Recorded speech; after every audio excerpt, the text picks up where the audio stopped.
Este video lo hemos titulado La sección áurea y el icosaedro. Empecemos por ver algunos aspectos del tema de la sección áurea, que es muy extenso. El primero, del libro de Geometría Descriptiva Conceptual, tomamos la figura A126, que corresponde al planteamiento geométrico que hizo Euclides hace más de 2300 años en su obra Elementos. Dado un segmento de recta cualquiera, el RS de la figura, ubicar un punto T sobre el segmento de tal manera que divida la recta en dos partes desiguales, donde se cumpla que la relación entre la parte larga, RT, y la parte corta, ST, sea la misma que existe entre la longitud total del segmento de la recta RS y la parte larga RT. Esta condición expresada matemáticamente sería A dividido L menos A tiene que ser igual a L sobre A. Convertido esto en una ecuación de segundo grado nos daría que la relación L sobre A al cuadrado menos la misma relación L sobre A menos 1 es igual a 0. Si resolvemos esta ecuación, nos dará que la relación L sobre A es igual a 1.6180, etc., que es también llamada la razón dorada, proporción áurea, divina proporción.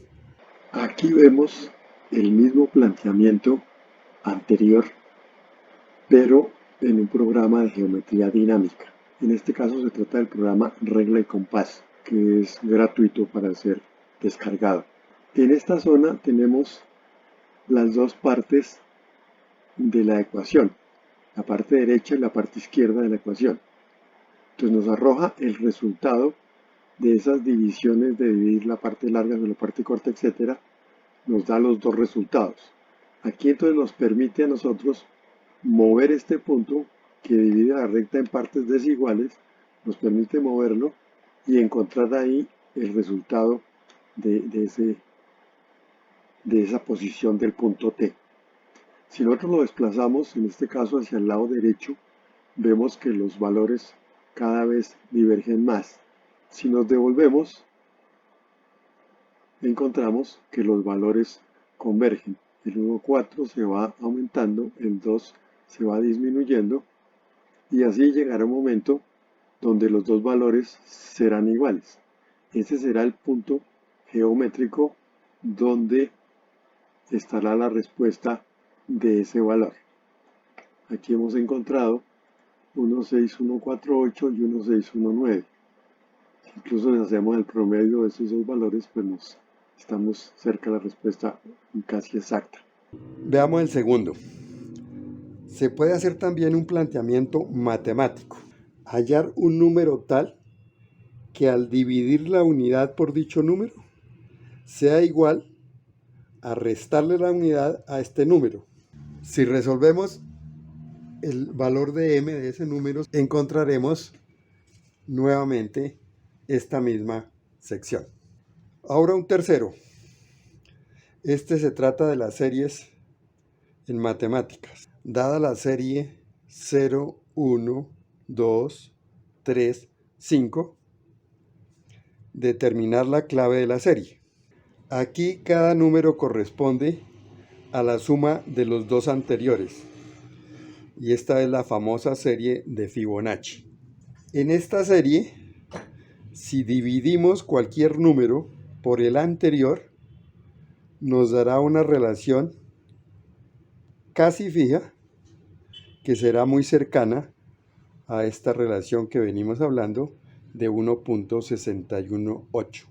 A medida que la serie se extiende hacia el infinito, el valor tenderá a la misma relación, o sea, a su valor exacto. Continuando con este tema, vemos aquí la figura a 130, que corresponde a la espiral de Fibonacci.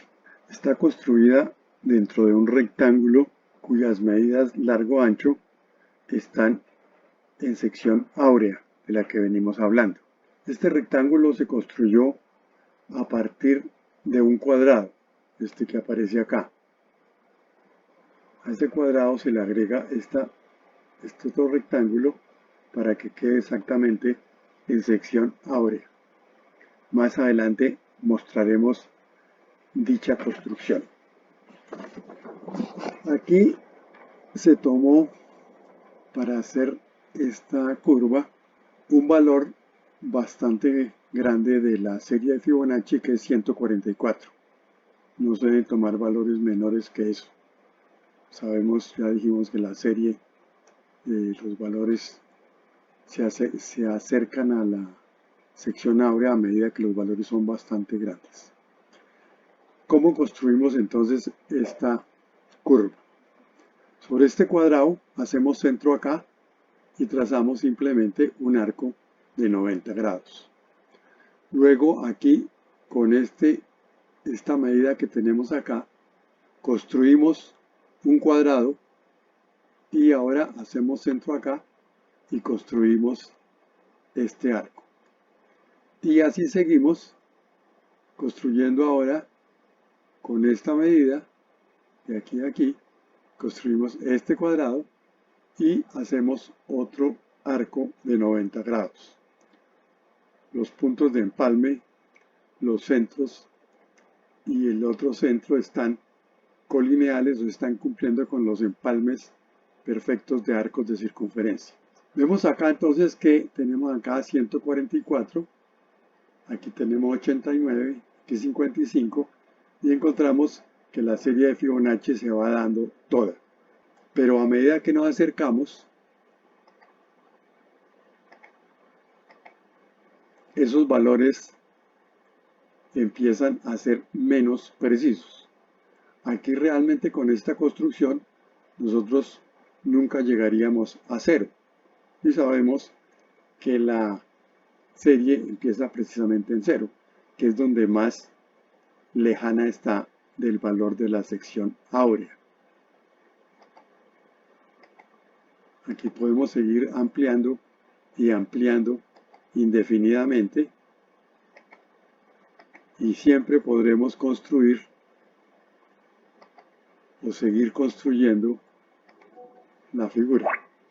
Los estudiosos del tema han encontrado muchas similitudes de esta figura con las formas y patrones de la naturaleza que podemos encontrar fácilmente en internet.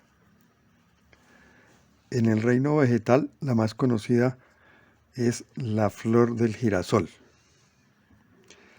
En el reino animal, la estructura del Nautilus. Y también el contorno de este hombre, amigo de la buena mesa. Veamos ahora algunas figuras de geometría plana donde aparece la sección áurea. En la figura A128 del libro se ilustran estas, donde aparece en rojo el segmento largo y en azul el segmento corto de la sección áurea.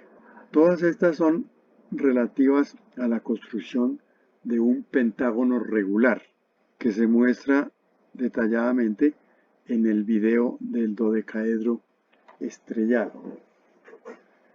Esa construcción la iniciábamos con el trazo de una circunferencia con sus dos ejes y simplemente se lograba trazando un arco de circunferencia por este punto medio que pasara por el cuadrante superior.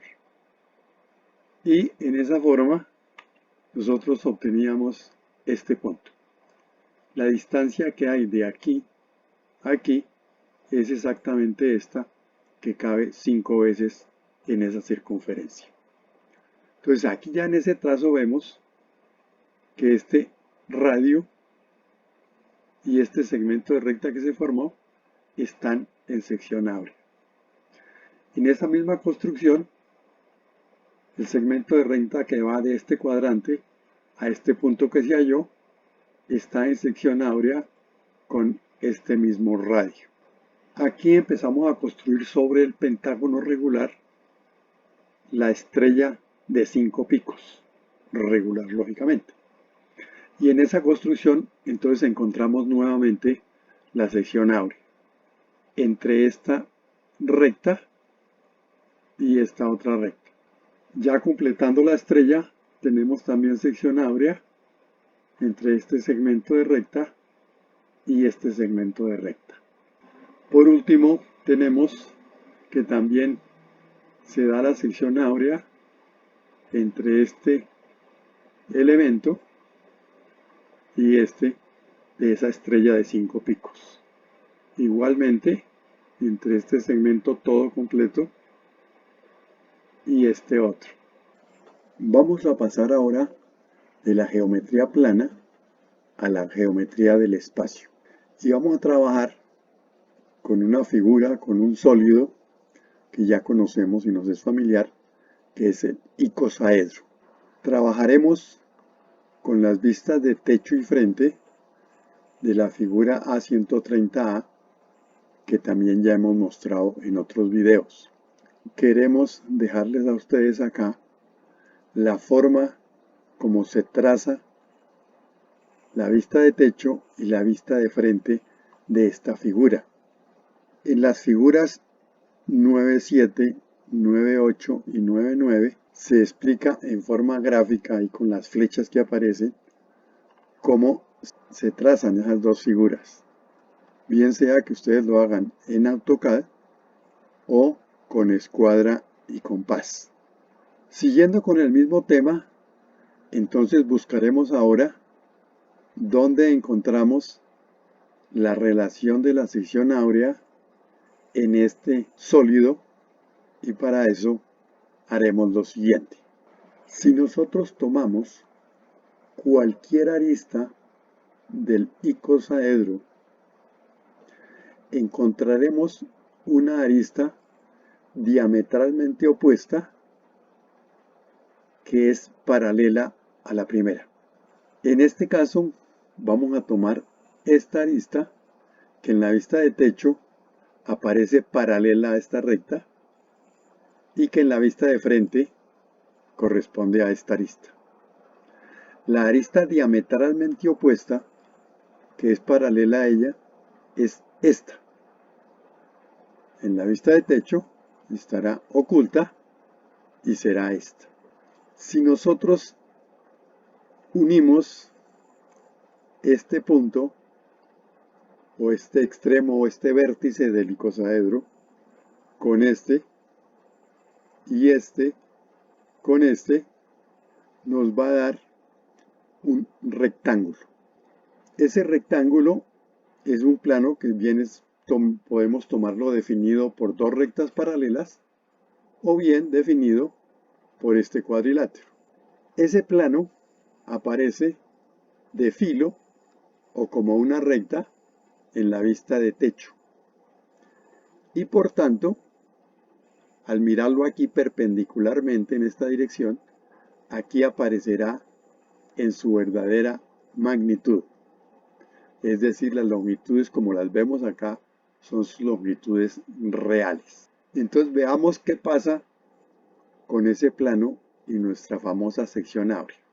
Si tenemos un elemento que tiene una longitud, en este caso de 100, ¿cuánto mide el largo de ese rectángulo? Y aquí encontramos nuevamente la sección áurea. O sea, el 1,618 aquí nos aparece.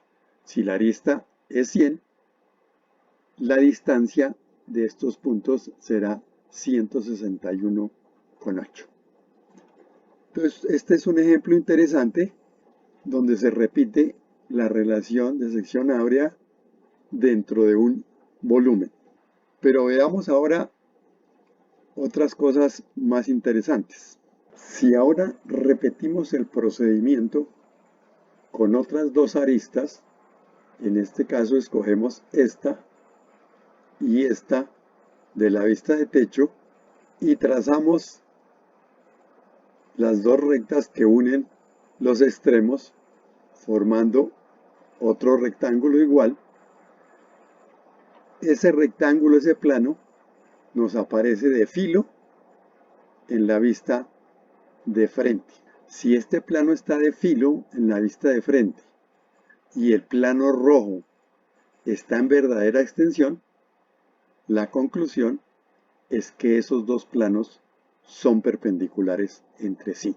Y vemos que este plano está ubicado exactamente en la parte central. La longitud con la que aparece aquí, lógicamente es la longitud del elemento. Entonces aquí no estamos trabajando sino con dos elementos, en este caso uno de 100, uno de 161,8, y aquí este plano que aparece de filo tiene exactamente 100 y está ubicado en el centro. Sigamos con el procedimiento. Si ahora escogemos como elementos este que aparece acá perpendicular a la recta de referencia y este que está abajo oculto, entonces aquí tendremos este elemento de punta y este elemento también de punta. Si unimos los extremos, como hemos hecho en los dos casos anteriores, tendremos esta recta en la vista de techo, y aquí tendremos esta recta que conforma el tercer plano. Ese tercer plano, en esta vista, aparece de filo, y sacamos nuevamente la misma conclusión del segundo plano. Si este plano aparece de filo, el plano magenta, y si el plano rojo está en su verdadera extensión, el plano magenta es perpendicular al plano rojo. Además, si este plano aparece de filo y este plano también aparece de filo, podemos aquí medir el ángulo diedro y sabemos que ese ángulo será de 90 grados.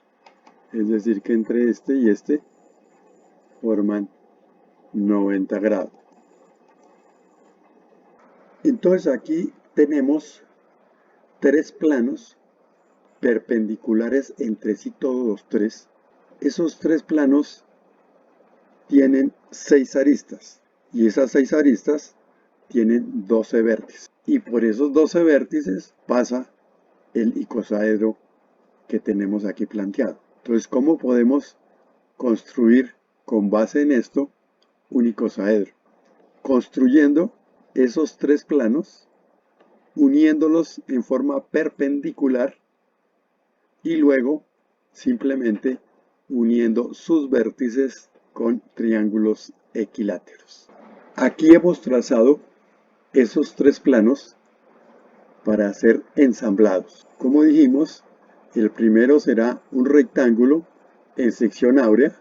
Esta ranura de acá irá exactamente en el centro del rectángulo y dijimos que tiene de largo exactamente lo mismo que tiene de ancho el rectángulo. Necesitamos aquí otro plano exactamente igual. Para poder ensamblar estos tres planos, uno de estos entra dentro de la ranura de estos, pero el tercero tiene que entrar perpendicular a los dos primeros.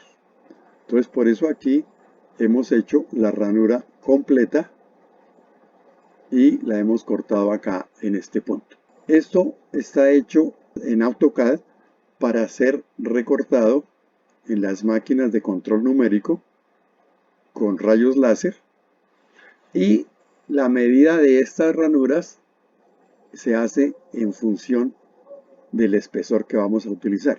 Aquí tenemos ya los tres rectángulos cortados con láser según la plantilla. El tamaño que escogimos para este icosaedro lo sacamos de este icosaedro con el que hemos venido trabajando para que nos quede del mismo tamaño.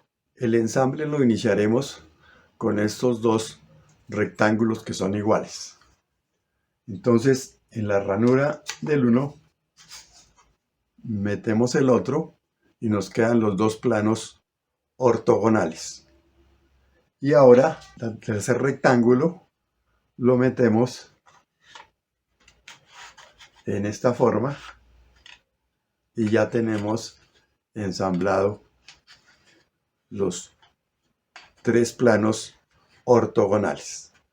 Aquí colocamos simplemente esta pieza que salió del corte que se hizo y la colocamos en esta parte, la pegamos en esta parte para que cierre ya y no deje salir la última pieza que montamos. Aquí tenemos lo que podríamos llamar un rincón diédrico. Si nosotros colocamos este plano en forma horizontal, tendremos que estos otros dos planos serán semejantes a dos paredes que nos forman un rincón. Cada uno de estos planos, dijimos, tiene su lado menor que corresponde al lado del icosaedro. Entonces aquí tendremos tres planos con dos aristas menores, tenemos 6 elementos del icosaedro. Y cada elemento de esos tiene dos extremos que son dos vértices del icosaedro. Es decir, tenemos 12 vértices en esta figura. Aquí lo podemos ver en este icosaedro. Tenemos acá un vértice, 5 vértices en este nivel, 5 vértices en este nivel y el vértice inferior. El vértice en cada uno de estos planos realmente es el punto medio de esa arista que aquí realmente es muy pequeña. Son 2,7 milímetros. Aquí la podemos ver, digamos que un poquito ampliada. Entonces en cada uno de esos vértices tenemos este ancho del material y realmente el vértice del icosaedro está aquí en el punto medio de esta arista. Entonces si nosotros queremos ahora armar el icosaedro, tenemos que llegar a estos puntos exactamente. Para completar las 24 aristas del icosaedro que no están acá, aquí solamente hay 6. Tenemos que unir estos puntos y para eso entonces tenemos que hacer un aplanado de cada esquina de estas en esta forma.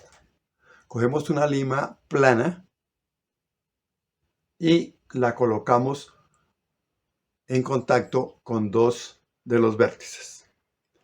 Y limamos material con cuidado hasta que lleguemos al punto medio. Este punto de acá tendrá que unirse con este, con este,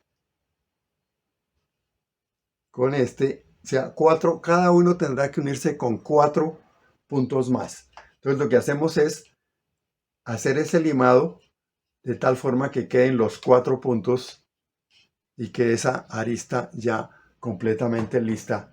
Hacemos eso en todos los vértices con las aristas que venimos utilizando, que son elementos de bambú que nos complican un poquito la construcción. Entonces vamos a colocar cada uno de estos en esta forma. Estos elementos de bambú tenemos que recortarlos con muchísima precisión. Tienen que ser exactamente del ancho de los planos con los que hemos armado la figura. O sea que aquí tenemos que revisar que estén perfectamente con esa medida. Les tenemos que hacer la punta para que se unan exactamente en el eje donde debe ser. Esta punta nosotros la hacemos un desbaste con un sacapuntas y hay que procurar que como son triángulos equiláteros, estas puntas queden de 60 grados. Para eso simplemente colocamos aquí la escuadra en una cartulina y marcamos 60 grados, lo recortamos con las tijeras y ahora miramos A medida que estamos haciendo este desbaste, miramos que ese ángulo sea de 60 o un poquito menor. Pero ahora que nosotros vamos a utilizar es un elemento cilíndrico con una punta cónica, esa punta tiene que llegar a exactamente a este punto medio. Entonces, en cada uno de estos vértices tenemos que hacer un proceso de ajuste con una lima redonda para crear la cavidad donde este elemento cilíndrico, como dije, con punta cónica, llegue exactamente a este punto. Esa es una labor de paciencia y tenemos que hacerlo en cada uno de los vértices y en cada uno para 4 elementos de estos que van a converger a ese punto. Un rectángulo en sección áurea, bien sea en AutoCAD o bien sea con escuadra y compás. Nuestro punto de partida fue el largo del elemento. Entonces vamos a hacer la construcción de este rectángulo en sección áurea a partir de ese dato. Construimos un cuadrado cuya longitud sea 10. A partir de ese cuadrado, simplemente la construcción consiste en trazar un arco de circunferencia que, haciendo centro en el punto medio, pase por este vértice. Y ahora, simplemente prolongando esta recta, tenemos ya el rectángulo en sección áurea. Podemos completarlo acá.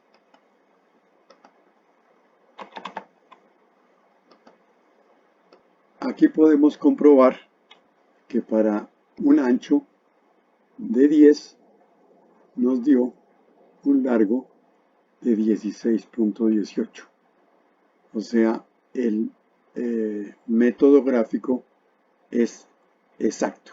Entonces aquí hemos logrado ese rectángulo a partir de el ancho. Si nosotros trazamos ahora una diagonal que va desde este vértice a este vértice, tenemos lo que se llama un nomograma. Es decir, que aquí podemos, con este gráfico que hemos hecho, podemos nosotros hallar los 3 valores, que son, dado el ancho, tener el largo, de aquí a aquí. Y ahora podemos también hacer algo interesante, que es, dada la diagonal, esta de aquí, sobre esta diagonal, medimos nosotros cualquier valor. Pero ese valor que tiene de interesante, que la distancia que hay de este punto a este punto es exactamente el diámetro de la esfera que inscribe el icosaedro, o la esfera que pasa por todos los vértices del icosaedro. Entonces, si nosotros el dato que tenemos es que queremos hacer un icosaedro que tenga determinado tamaño de diámetro de esa esfera, simplemente lo colocamos de aquí a aquí. Y aquí simplemente venimos acá perpendicularmente y sabemos que el valor que nos debe dar el elemento, en este caso sería de 12,8. Lo contrario sería partir del largo, un largo cualquiera que nosotros escogemos, y definir qué ancho nos da. Entonces, sobre esta diagonal que tenemos, nosotros trazamos esta longitud, o sea, la distancia que hay de aquí a aquí, es decir, escogemos el punto de acá, y trazamos de esta línea de acá a acá. Entonces, dado el largo, este de acá nos define simplemente el ancho. Esto lo podemos apreciar en esta figura 129 del libro. Ahora simplemente tenemos que escoger qué valor tomamos para fabricar nuestro icosaedro. Nosotros aquí escogimos un valor simplemente exacto al que tenemos en el icosaedro en estructura de alambre, para que nos diera simplemente un icosaedro igual. Decíamos que estos 3 planos dispuestos ortogonalmente contenían 6 aristas de un icosaedro y sus extremos eran los 12 vértices del mismo. Quedaba solo adicionar los 24 elementos para completarlos. Aquí ya se han colocado los 24 elementos que conforman las aristas faltantes. Los planos que aquí vemos son los que corresponden en el sistema cartesiano a x igual a 0, y igual a 0, z igual a 0. Aquí se tomó como punto de partida un ancho de los rectángulos de 68 milímetros, que en sección áurea le corresponde un largo de 110. Con la mitad de cada uno de estos valores podemos establecer las coordenadas cartesianas de los 12 vértices del icosaedro. Uno, por ejemplo, sería 34,0,55 y todos tendrán estos dos valores. En cualquier programa de computador 3D que admita puntos en coordenadas cartesianas, se podrá ahora hacer un icosaedro virtual que podremos manipular para observarlo en cualquier dirección. Por todo lo anterior, yo llamo a esta figura icosaedro X, Y, Z o icosaedro cartesiano. Aquí la figura está suspendida del punto medio de cualquiera de sus aristas. El plano horizontal permanecerá como tal y los dos planos verticales también conservarán esta condición. Si queremos replicar la ubicación espacial de la figura 911, lo suspendemos de uno de sus vértices y ahora nos aparecerán los tres planos ortogonales, todos inclinados.